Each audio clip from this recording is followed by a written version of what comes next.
Bien, alors toujours au Salon de la Voyance et du Bien-être à Sucé-sur-Erdre, j'ai le plaisir d'accueillir Olivier. Bonjour Olivier. Bonjour.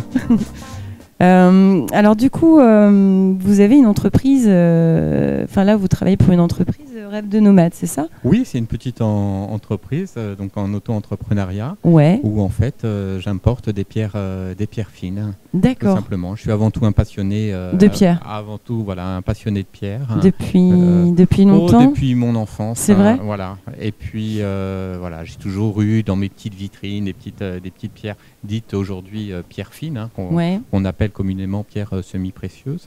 Et donc ça, c'est puisqu'on entend parler de la lithothérapie. Donc c'est vraiment de la lithothérapie ou pas? Non, moi je suis pas. Alors, on peut pas dire que ça n'a rien à voir, mais en fait, moi, c'est plus avant tout pour la beauté des pierres. D'accord. Bien que je crois complètement à la lithothérapie, mais c'est pas ma première porte d'entrée. Très bien. Moi, j'aime les pierres pour leur vibration propre, leur douceur. Et puis, je laisse la sensibilité des gens, l'intuition des gens aller vers l'attirance.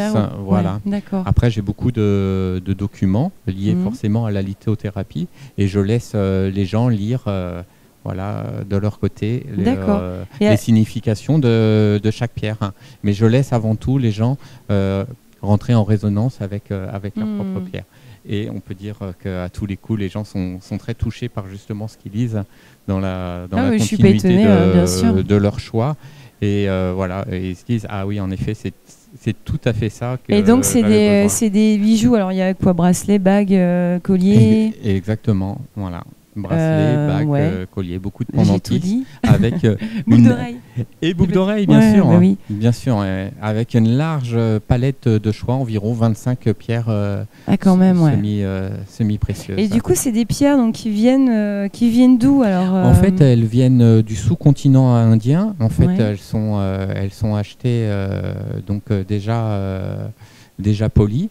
Elles ne sont pas forcément extraites en Inde parce que les pierres viennent du monde entier sur la ville de Jaipur où ils ont une connaissance en fait au niveau de la taille de la pierre, du polissage de la pierre. Voilà, depuis quelques milliers d'années. D'accord.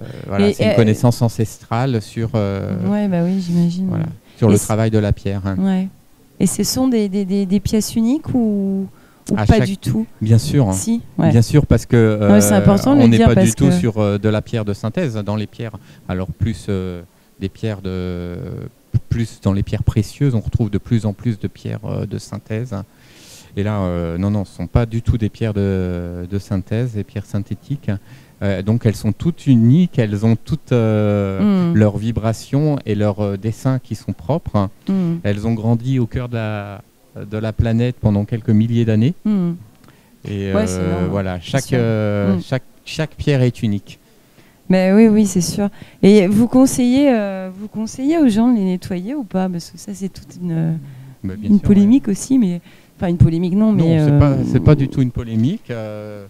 Forcément, comme tout être vivant, donc on vit dans un environnement et on se charge de son environnement et la pierre va avoir aussi cet effet de charge et de décharge aussi. Donc forcément, de temps en temps, il faut nettoyer ces pierres. Et chaque pierre va peut-être avoir des techniques différentes.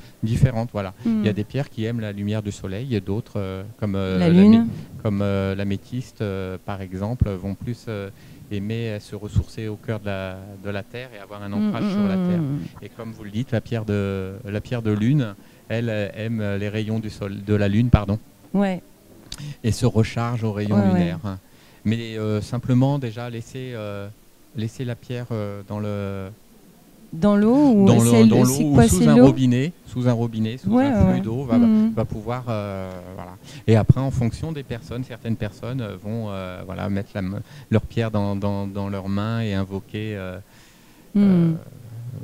certaines. Oui, et puis une pierre, c'est vraiment propre à soi, quoi. Tout à fait. Ouais.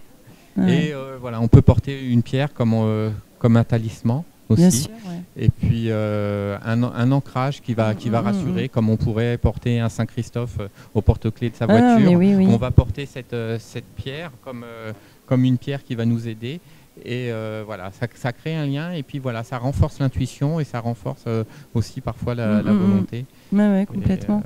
Et alors, on peut vous joindre du coup sur Rêve de Nomade. En fait, exactement. Ouais, on tape Rêve de Nomade et puis on vous trouve. G-E-2-M-E. Ah oui, il y a le GEM aussi. Voilà, qui correspond justement à cette. Et donc après, vous livrez, comment ça se passe? On commande sur le site et après vous livrez? Non, ce n'est pas c'est un site d'information pour le moment. Donc on vous trouve sur les salons en fait. Voilà, exactement. Ouais, principalement quoi.